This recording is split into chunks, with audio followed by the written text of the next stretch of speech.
नमस्कार विद्यार्थी मित्रांनो, आजच्या चालू घडामोडीच्या भागामध्ये तुम्हा सर्वांचं मनपूर्वक स्वागत। विद्यार्थी मित्रांनो, आजच्या भागामध्ये आपण 10 प्रश्न जाणून घेणार आहोत आणि त्यासाठी मी असिस्टंट प्रोफेसर रमेश गोरपडे आपला हा पहिला प्रश्न असणार आहे। बघा काय म्हटलंय, रश्मिका मंदाना हिला कोणत्या चित्रपटातील अभिनयासाठी तेलंगणा गद्दार अवॉर्ड्स मध्ये सर्वोत्कृष्ट अभिनेत्रीचा पुरस्कार हा जो आहे हा पुरस्कार मिळालेला आहे। तर कोणत्या चित्रपटासाठी मिळाला आहे? द गर्लफ्रेंड अशा प्रकारचा चित्रपट आहे आणि हे त्याचं पोस्टर आहे, व्यवस्थित समजून घ्या। तर या चित्रपटासाठी तिला सर्वोत्कृष्ट अभिनेत्री म्हणून पुरस्कार मिळाला आहे आणि परीक्षेमध्ये आपल्याला असं विचारलं जातं, सर्वोत्कृष्ट अभिनेत्री असेल किंवा अभिनेता असेल अशा स्वरूपाचे आपल्याला प्रश्न हे हमखास परीक्षेला विचारले जातात। पुढे काय म्हटलंय बघा, भारत आणि न्यूझीलंड हे जे दोन देश आहेत यांच्यातील क्रीडा संबंध जे आहेत ते 2016 मध्ये किती वर्ष पूर्ण झालेले आहेत क्रीडा क्षेत्रामध्ये?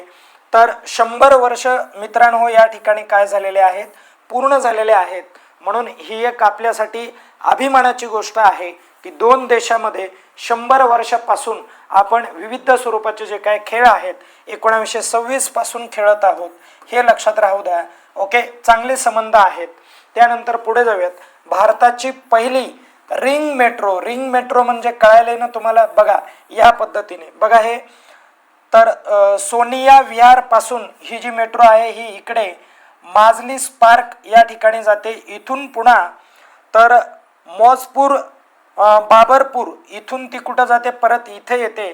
अशा पद्धतीची ही जी मेट्रो आहे, Delhi metro, pink line, circular ring complete soon अशा पद्धतीने या ठिकाणी आपल्याला बघायला मिळत आहे। तर कोणत्या शहरात चालू झाली तो तुम्हाला निश्चितच कळायला असेल। कुठे सुरू झाली? दिल्लीमध्ये चालू करण्यात आलेली आहे। आपण थोडंसं पुढे जाऊयात, राष्ट्रीय हवामान स्टॅक इनोव्हेशन चॅलेंज सुरू करण्यासाठी नाबार्डने कोणत्या संस्थेसोबत सहकार्य करार जो आहे हा करार केलेला आहे? तर ती संस्था आहे बघा गेट्स फाउंडेशन अँड डालबर्न ॲडवायझर्स अशा पद्धतीचं नाव आहे। बघा ग्रेट्स फाउंडेशन अँड डायबर्न ॲडवायझर्स असं नाव आहे। तर हे लक्षात राहू द्या। तर अशा प्रकारचा हा लोगो आहे, इमेज आहे। आपण थोडंसं पुढे जाऊयात, 2026च्या इंटरनॅशनल क्रिकेट काउन्सिल पुरुष T20 विश्वचषक विजयानंतर BCCIने टीम इंडियाला किती रुपयाचे रोख बक्षीस जाहीर केले अशा पद्धतीने पण तुम्हाला विचारलं जाऊ शकतं आणि त्याचं करेक्ट उत्तर 131 कोटी दिले मित्रांनो। आपण थोडंसं पुढे जाऊयात, 7 ते 9 मार्च दरम्यान आंतरराष्ट्रीय मलेरिया परिषद 2026 कोणत्या शहरात आयोजित करण्यात आली? तर त्याचं करेक्ट उत्तर काय आहे? मलेरिया कॉन्फरन्स ही जी आहे या रोगाच्या संदर्भात चर्चा करण्यासाठी ही जी कॉन्फरन्स आहे ही नवी दिल्ली या ठिकाणी अंमलात किंवा आयोजित करण्यात आलेली बघायला मिळते। पुढे जाऊयात आपण, पंतप्रधान सूर्यघर मोफत वीज योजना आहे आणि या वीज योजनेची अंमलबजावणी करण्यात देशात कोणते राज्य प्रथम क्रमांकावरती आहे? तर महाराष्ट्र राज्य आहे। कोणतं राज्य आहे? महाराष्ट्र राज्य आहे।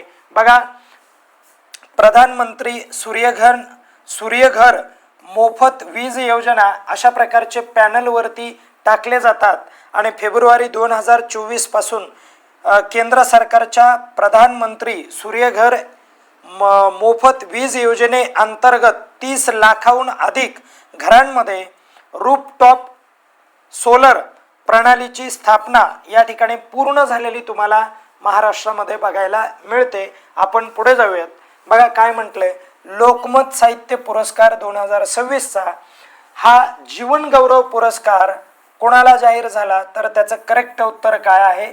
दिलीप माजगावकर यांना जाहीर झालेला आहे। आणि बघा साहित्य पुरस्कार आहे लोकमतचा, हेही लक्षात राहू द्या। 2016चा तो पुरस्कार 26चा पुरस्कार आहे। वितरण सोहळा निश्चित आत्ताच पार पडलेलं होतं आणि हा प्रश्न विद्यार्थी मित्रांनो डेफिनेटली 100% तुम्हाला विचारला जाणार आहे. परीक्षेला व्यवस्थित करून जा, मी तुम्हाला व्यवस्थित समजावून देतो. बघा 11 मार्च 2026 रोजी सर्वोच्च न्यायालयाने दिलेल्या ऐतिहासिक निर्णयानुसार, बघा निर्णयानुसार सन्मानाने मरण्याचा जो अधिकार आहे, हा अधिकार कोणत्या कलमाशी संबंधित आहे? सर्वोच्च न्यायालयाने असं म्हटलंय की जर एखाद्या व्यक्तीला भरपूर त्रास होत असेल, ती एखाद्या गंभीर रोगाने ग्रस्त असेल म्हणजे अनेक वर्षापासून, आणि तिला सन्मानाने मरण्याचा अधिकार आहे त्रास करून घेण्यापेक्षा, तर ते कलम क्रमांक 21 काय म्हणतं तर जीवित व व्यक्ती स्वातंत्र्याची हमी देतं, हे देखील लक्षात ठेवा. आणि कलम क्रमांक 14 मध्ये काय आहे? समतेचा हक्क आहे 14 ते 18. कलम क्रमांक 19 मध्ये स्वातंत्र्याचा हक्क आहे आणि कलम क्रमांक 32 मध्ये घटनात्मक उपाययोजना दिलेल्या आहेत त्यांनी. आता बघा ही न्यूज व्यवस्थित समजून घ्या. देशाच्या इतिहासातील पहिलीच घटना, सुप्रीम कोर्टाने ऐतिहासिक निर्णय दिला. पॅसिव्ह युथनेशिया. पॅसिव्ह युथनेशिया म्हणजे काय? निष्क्रिय इच्छाशक्ती. आता ही महत्त्वाची घटना समजून घ्या. 11 मार्च 2026 रोजी सर्वोच्च न्यायालयाने ऐतिहासिक निर्णय दिला.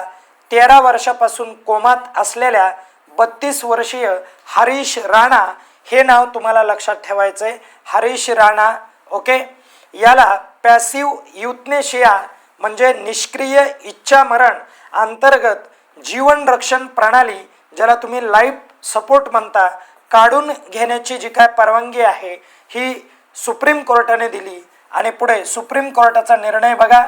सुप्रीम न्यायालयाने किंवा सर्वोच्च न्यायालयाने कलम 21 अंतर्गत, कलम 21 हा जगण्याचा अधिकार सांगतो आणि सन्मानाने मरण्याचा अधिकार देखील नव्याने लोकांना प्राप्त होणार आहे या निर्णयानुसार, आणि हा मूलभूत हक्क असल्याचे मान्य केले.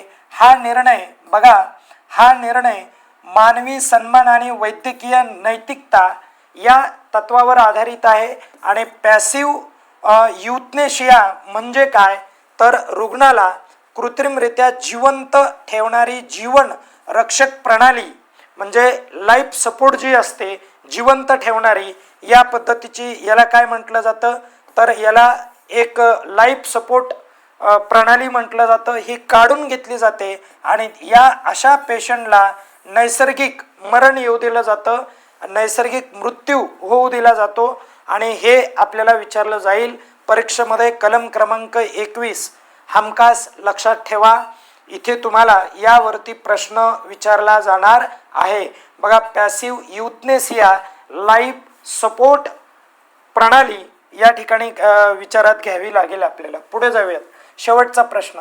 राहुरी या ठिकाणी कृषी विद्यापीठ आहे आणि इथल्या कृषी विद्यापीठ राहुरी या विद्यापीठाने देवेंद्र फडणवीस यांना कोणती मानद पदवी दिली, अशा प्रकारचा प्रश्न परीक्षेत विचारला जाऊ शकतो. या ठिकाणी देवेंद्र फडणवीस आहेत आणि यांना कोणती पदवी दिलेली मित्रांनो तर यांना डॉक्टर ऑफ सायन्स अशा प्रकारची जी पदवी आहे, ज्याला DSc आपण म्हणतो, ही पदवी दिलेली आहे. या अगोदर जपानच्या 2 विद्यापीठांनी यांना पदवी दिली होती 2015 आणि त्याचबरोबर 2023ला. हे देखील लक्षात राहू द्या, ही त्यांची तिसरी DScची मानद पदवी असणार आहे. अशा स्वरूपाचे आपल्याला प्रश्न हे परीक्षेमध्ये विचारले जातात. धन्यवाद. या ठिकाणी आपण थांबूयात.